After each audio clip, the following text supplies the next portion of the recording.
اس سراہی میں پادری شہرام کے منصوبے کے مطابق ایک خاص زہر شامل کیا گیا تھا جسے بڑے سے بڑا طبیب بھی آسانی کے ساتھ نہیں پہچان سکتا تھا۔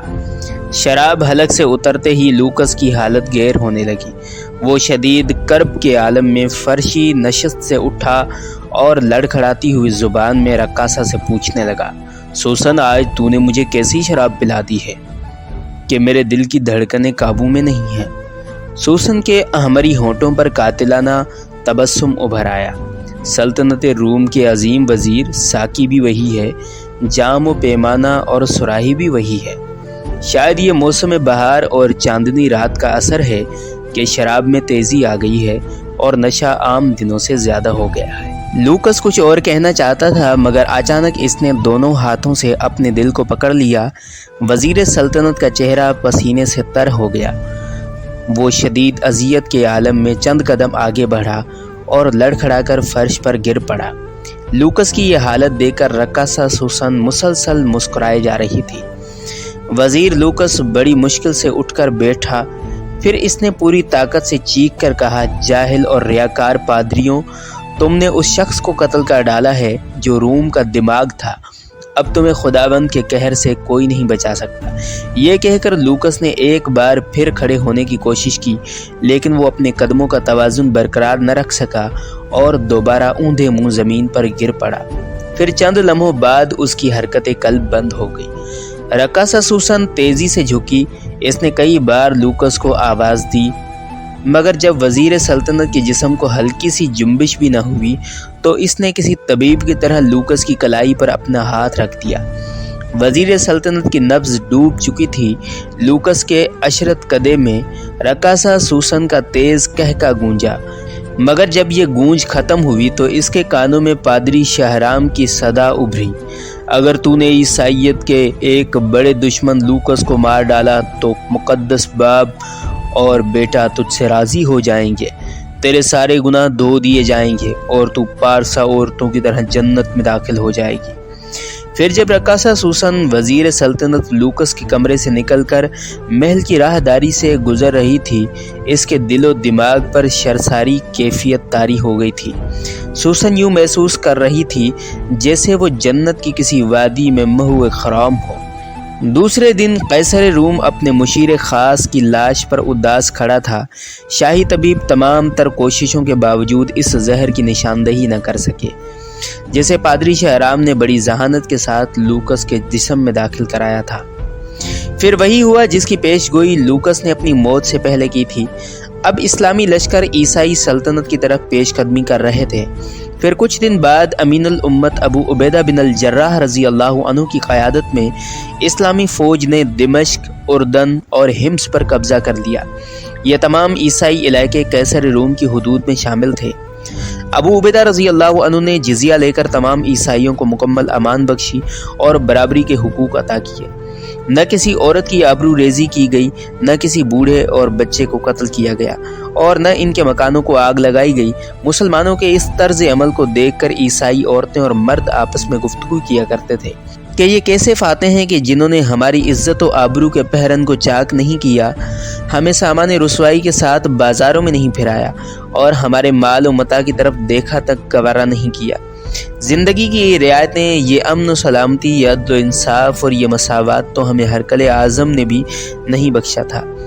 دمشق، اردن اور حمص کی فتوحات نے رومی عیسائیوں کو بدحواس کر دیا تھا۔ پھر مقامی باشندوں کی ایک بڑی جماعت قیصر روم کے دربار میں داخل ہوئی۔ ان کے بال بکھرے ہوئے تھے اور گریبان چاک تھے۔ وہ سب کے سب سر سے پاؤں تک درد کی تصویر بنے ہوئے تھے۔ قیصر روم نے ان شکستہ حال لوگوں کی طرف بڑی حیرت سے دیکھا اور پھر انتہائی نرم لہجے میں پوچھا، اے یسوع مسیح کے ماننے والوں، آخر تم پر کیا افتاد پڑی ہے؟ دمشق اور اردن کے سپاہیوں نے رو رو کر کہا، اے ہرقل اعظم، اے عیسائیت کے نگہبان، ہم پر افتاد نہیں پڑی ہے بلکہ قیامت ٹوٹی ہے۔ ہماری فریاد سن اور ہمارے دکھوں کا مداوع کر۔ فریادیوں کی یہ گریہ و زاری دیکھ کر قیصر روم کے چہرے کا رنگ بدل گیا اور اس نے انتہائی تند و تیز لہجے میں فریادیوں سے پوچھا، وہ کون ہے جس نے تم پر یہ قیامت توڑی ہے؟ میں اسے عبرتناک سزا دوں گا اور تمہارے تمام دکھوں کا ازالہ کروں گا۔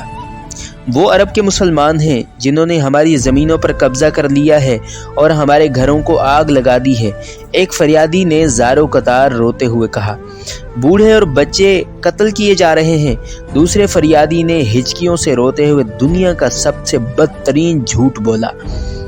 اے ہمارے بادشاہ، صلیب کی بیٹیاں بے اما ہے، وہ مسلمانوں کی ہوس کا نشانہ بن رہی ہیں۔ فریادی نے عیسائیوں کی بربادی کا نقشہ کچھ اس طرح کھینچا کہ قیصر روم غضبناک ہو کر اپنے تخت سے کھڑا ہو گیا اور قہر آلود لہجے میں بولا، میں نے صلیب کے بندوں کی فریاد سن لی، تم سے میرا وعدہ ہے کہ اس وقت تک چین سے نہیں بیٹھوں گا جب تک تمہیں تمہاری زمینیں واپس نہیں مل جائیں گی۔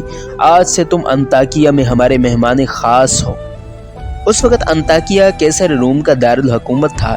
فریادی خوشی خوشی دربار سے چلے گئے۔ مسلمانوں کے سلسلے میں ان کی مکارانہ چال کامیاب ہو گئی تھی۔ قیصر روم رات بھر سکون سے نہیں سو سکا، بار بار اس کی آنکھ کھل جاتی تھی اور نظروں کے سامنے وزیر سلطنت لوکس کا چہرہ ابھر آتا تھا۔ تم سچ کہتے تھے لوکس کہ مسلمانوں کی یلغار ایران کی حدود تک نہیں ٹھہرے گی۔ قیصر روم بڑے حسرت زدہ لہجے میں اپنے مرحوم سیاسی مشیر کو غائبانہ مخاطب کرتے ہوئے کہتا، کاش تم زندہ ہوتے اور مشورہ دیتے کہ ایسی نازک صورتحال میں مجھے کیا حکمت عملی اختیار کرنی چاہیے۔ الغرض اسی کشمکش میں پوری رات گزر گئی۔ پھر صبح ہوتے ہی قیصر روم نے ایک خفیہ اجلاس طلب کیا۔ اس اجلاس میں عمائدین سلطنت کے ساتھ ساتھ شہر کے معزز اور دانشمند افراد بھی شریک تھے۔ جب سب لوگ جمع ہو گئے تو قیصر روم نے حاضرین کو مخاطب کرتے ہوئے کہا، عیسائی اپنی تعداد میں اربوں سے کہیں زیادہ ہیں، ان کے ہتھیار پرانے اور جنگی وسائل بھی تم سے کہیں کم ہیں، دیگر ساز و سامان میں بھی تم لوگوں کو مسلمانوں پر فوقیت ہے، مگر جب میدان جنگ میں ان کے مقابل تم صف آرا ہوتے ہو تو شکست کھا جاتے ہو۔ آخر اس کی کیا وجہ ہے؟ قیصر روم کے لہجے سے شدید ناگواری کا رنگ جھلک رہا تھا۔ ہرقل اعظم کا سوال سن کر سب نے سر جھکا لیا۔ حاضرین میں انطاکیہ کا سب سے بڑا پادری شہرام بھی شامل تھا۔ اس کی گردن بھی جھکی ہوئی تھی اور وہ بھی ہرقل اعظم سے نظریں چرا رہا تھا۔ قیصر روم نے پادری شہرام کی اس کیفیت کا اندازہ کر لیا، پھر بلند آواز میں اسے مخاطب کرتے ہوئے بولا، عیسائیوں کے عظیم پیشوا، آپ خاموش کیوں ہیں؟ دمشق، اردن اور حمص کے محاذوں پر صلیب ہماری مدد کو کیوں نہیں آئی؟ اس نے اپنے نام لیواؤں کو بے یار و مددگار کیوں چھوڑ دیا ہے؟ پادری شہرام نے اپنے شہنشاہ کی طرف دیکھا اور بجھے ہوئے لہجے میں بولا، ہرقل اعظم، کبھی کبھی سچے اور ایماندار لوگوں کو بھی شکست ہو جاتی ہے۔ خداوند اپنے کاموں کو خود ہی جانتا ہے۔ محترم پیشوا، آپ کے اس جواب سے نہ میرا دل مطمئن ہوا اور نہ دماغ۔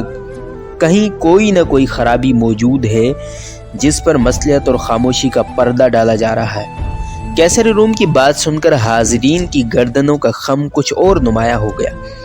کچھ دیر تک دربار کی فضا پر گہرا سناٹا رہا۔ پھر ایک شخص اپنی نشست سے اٹھ کھڑا ہوا۔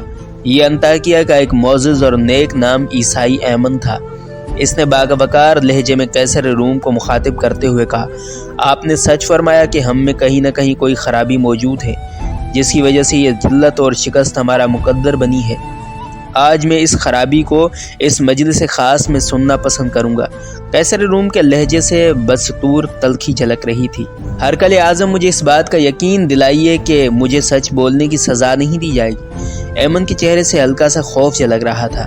آج تمہاری زبان پر کوئی پابندی نہیں، قیصر روم نے پرجلال لہجے میں کہا۔ جو کچھ تمہیں کہنا ہے بے خوف ہو کر کہہ ڈالو، تمہارے لیے امان ہے، سلامتی ہے۔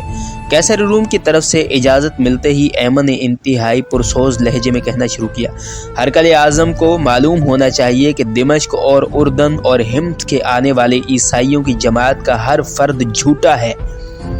یہ کہہ کر ایمن چند لمحوں کے لیے خاموش ہو گیا اور حاضرین مجلس کی دلی کیفیات کا جائزہ لینے لگا۔ اس خفیہ اجلاس میں موجود ہر فرد کے چہرے پر ایمن کے لیے نفرت کا رنگ جھلک رہا تھا، مگر قیصر روم کے چہرے پر غیر معمولی سنجیدگی طاری تھی۔ اس نے بڑے تحمل کے ساتھ اپنا دایاں ہاتھ بلند کرتے ہوئے کہا، ایمن، تم اپنا بیان جاری رکھو۔ دمشق اور اردن میں میرے بھی کچھ قریبی عزیز اور دوست رہتے ہیں۔ ان میں خوبصورت اور جوان عورتیں اور نوخیز دوشیزائیں بھی شامل ہیں۔ 2 ہفتے پہلے ہی میرا ایک دوست انطاکیہ آیا تھا۔ اس نے مقدس باپ اور بیٹے کی قسم کھا کر بتایا کہ ان علاقوں میں تمام عیسائیوں کی جان و مال، عزت و آبرو مکمل محفوظ ہے۔